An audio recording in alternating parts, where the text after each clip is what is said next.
ओम नमो भगवते वासुदेवाय नमः। जय माता दी दोस्तों, आप देख रहे हैं आपका अपना YouTube चैनल प्रत्युहार कथाएं। मैं हूं आपके साथ रिमझिम शर्मा। वैशाख मास महात्म्य, वैशाख मास की कथा अध्याय 2। वैशाख मास में विविध वस्तुओं के दान का महत्व और वैशाख स्नान के नियम। नारद जी कहते हैं, वैशाख मास में धूप से तपे और थकी मांदे ब्राह्मणों को श्रम नाशक सुखद पलंग देकर मनुष्य कभी जन्म मृत्यु आदि के कलेशों से कष्ट नहीं पाता। जो वैशाख मास में पहनने के लिए कपड़े और विछावन देता है, वह उसी जन्म में सब भोगों से संपन्न हो जाता है और समस्त पापों से रहित हो ब्रह्म निवारण मोक्ष को प्राप्त करता है। जो तिनके की बनी हुई या अन्य खजूर आदि के पत्तों की बनी हुई चटाई दान करता है, उसकी उस चटाई पर साक्षात भगवान विष्णु शयन करते हैं। चटाई देने वाला बैठने और बिछाने आदि में सब ओर से सुखी रहता है। जो सोने के लिए चटाई और कंबल देता है, वह उतने ही मात्र से मुक्त हो जाता है। निद्रा से दुख का नाश होता है, निद्रा से थकावट दूर होती है और निद्रा चटाई पर सोने वाले को सुखपूर्वक आ जाती है। धूप से कष्ट पाए हुए श्रेष्ठ ब्राह्मण को सूक्ष्मतर वस्त्र दान करता है, वह पूर्ण आयु और परलोक में उत्तम गति को पाता है। जो पुरुष ब्राह्मण को फूल और रोली देता है, वह लौकिक भोगों का भोग करके मोक्ष को प्राप्त होता है। जो खस, कुश और जल से वासित चंदन देता है, वह सब भोगों में देवताओं की सहायता पाता है तथा उसके पाप और दुख की हानि होकर परमानंद की प्राप्ति होती है। वैशाख के धर्म को जानने वाला जो पुरुष गोरोचन और कस्तूरी दान करता है, वह तीनों तापों से मुक्त होकर परम शांति को प्राप्त होता है। जो विश्रामशाला बनवाकर प्याऊ सहित ब्राह्मणों को दान प्रदान करता है, वह लोकों का अधिपति होता है। जो सड़क के किनारे बगीचा, पोखरा, कुआं, मंडप बनवाता है, वह धर्मात्मा है। उसे पुत्रों की क्या आवश्यकता। उत्तम शास्त्र का श्रवण, तीर्थ यात्रा, सत्संग, जलदान, अन्नदान, पीपल वृक्ष का लगाना तथा पुत्र, इन 7 को विज्ञ पुरुष संतान मानते हैं। जो वैशाख मास में तापनाशक तक्र दान करता है, वह इस पृथ्वी पर विद्वान और धनवान होता है। धूप के समय मट्ठे के समान कोई दान नहीं है, इसीलिए रास्ते के थके मांदे ब्राह्मणों को मट्ठा देना चाहिए। जो वैशाख मास में धूप शांति के लिए दही और खांड का दान करता है तथा विष्णु प्रिय वैशाख मास में स्वच्छ चावल देता है, वह पूर्ण आयु और संपूर्ण यज्ञों का फल पाता है। जो पुरुष ब्राह्मण के लिए गोघृत अर्पण करता है, वह अश्वमेध यज्ञ का फल प्राप्त कर विष्णु लोक में आनंद का अनुभव करता है। जो दिन के ताप की शांति के लिए सायंकाल में ब्राह्मणों को ऊख दान करता है, उसको अक्षय पुण्य प्राप्त होता है। जो वैशाख मास में शाम को ब्राह्मण के लिए फल और शरबत देता है, उससे उसके पितरों को निश्चय ही अमृतपान का अवसर मिलता है।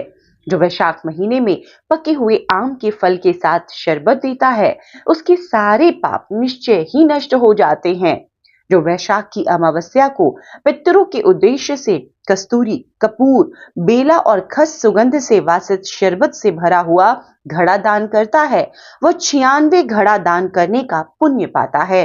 वैशाख में तेल लगाना, दिन में सोना, कांसे के पात्र में भोजन करना, खाट पर सोना, घर में नहाना, निषिद्ध पदार्थ खाना, दोबारा भोजन करना तथा रात में खाना, ये 8 बातें त्याग देनी चाहिए। जो वैशाख में व्रत का पालन करने वाले पुरुष पद्म पत्ते में भोजन करते हैं, वह सब पापों से मुक्त हो विष्णु लोक को प्राप्त होते हैं। जो विष्णु भक्त पुरुष वैशाख मास में नदी स्नान करता है, वह 3 जन्मों के पाप से निश्चय ही मुक्त हो जाता है। जो प्रातःकाल सूर्योदय के समय किसी समुद्रगामिनी नदी में वैशाख स्नान करता है, वह 7 जन्मों के पाप से तत्काल छूट जाता है। जो मनुष्य 7 गंगाओं में से किसी में उषः काल में स्नान करता है, वह करोड़ों जन्मों में उपार्जित हुए पाप से निसंदेह मुक्त हो जाता है। जानवी, वृद्धगंगा, गोदावरी, कालिंदी, यमुना, सरस्वती, कावेरी और नर्मदा, वेणी, ये 7 गंगाएं कहीं गई हैं। वैशाख मास आने पर जो प्रातःकाल बावलियों में स्नान करता है, उसके महापातकों का नाश हो जाता है। कंदमूल, फल, शाक, नमक, गुड़, बेर, पत्र, जल और तक्र जो भी वैशाख में दिया जाए वह सब अक्षय होता है। ब्रह्म आदि देवता भी बिना दिए हुए कोई वस्तु नहीं पाते। जो दान से हीन है वह निर्धन होता है। अतः सुख की इच्छा रखने वाले पुरुष को वैशाख मास में अवश्य दान करना चाहिए। सूर्यदेव के मेष राशि में स्थित होने पर भगवान विष्णु के उद्देश्य से अवश्य प्रातःकाल स्नान करके भगवान विष्णु की पूजा करनी चाहिए। कोई महिरथ नामक एक राजा था जो कामनाओं में आसक्त और अजितेंद्रिय था। वह केवल वैशाख स्नान के सुयोग से स्वतः वैकुंठ धाम को चला गया। वैशाख मास के देव मधुसूदन है, अतएव वह सफल मास है। वैशाख मास में भगवान की प्रार्थना का मंत्र इस प्रकार है। मधुसूदन देवेश वैशाखे मेषगे रवो प्रातः स्नानम करिष्यामि निर्विघ्नं कुरु माधव।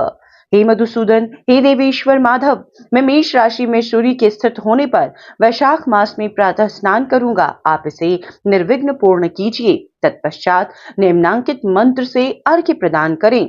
वैशाखे मेषगे भाणो प्रातः स्नान परायणः अर्घ ते अहम प्रदश्यामि गृहान मधुसूदन। सूर्य के मेष राशि पर स्थित रहते हुए वैशाख मास में प्रातः स्नान के नियम में संलग्न होकर मैं आपको अर्घ्य देता हूँ। मधुसूदन, इसे ग्रहण कीजिए। इस प्रकार अर्घ्य समर्पण करके स्नान करें। फिर वस्त्रों को पहनकर संध्या तर्पण आदि सब कर्मों को पूरा करके वैशाख मास में विकसित होने वाले पुष्पों से भगवान विष्णु की पूजा करें। उसके बाद वैशाख मास के महात्म्य को सूचित करने वाली भगवान विष्णु की कथा सुने। ऐसा करने से कोटि जन्मों के पापों से मुक्त होकर मनुष्य मोक्ष को प्राप्त करता है। यह शरीर अपने अधीन है, जल भी अपने अधीन ही है, साथ ही अपनी जिह्वा भी अपने वश में है। अतः इस स्वाधीन शरीर से स्वाधीन जल में स्नान करके स्वाधीन जिह्वा से हरि इन दो अक्षरों का उच्चारण करें। जो वैशाख मास में तुलसी दल से भगवान विष्णु की पूजा करता है वह विष्णु की सायुज्य मुक्ति को पाता है। अतः अनेक प्रकार की भक्ति मार्ग से तथा भांति भांति व्रतों द्वारा भगवान विष्णु की सेवा करने तथा सगुण या निर्गुण स्वरूप का अनन्य चित्त से ध्यान करना चाहिए।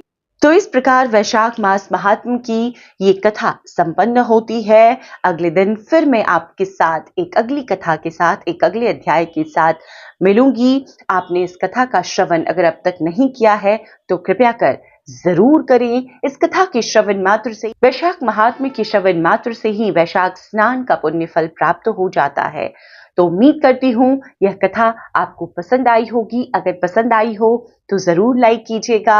आगे भी आपको सभी कथाएं प्राप्त होती रहेंगी तो चैनल को सब्सक्राइब भी जरूर कर लें। वीडियो देखने के लिए बहुत बहुत शुक्रिया। जय माता रानी, हर हर महादेव।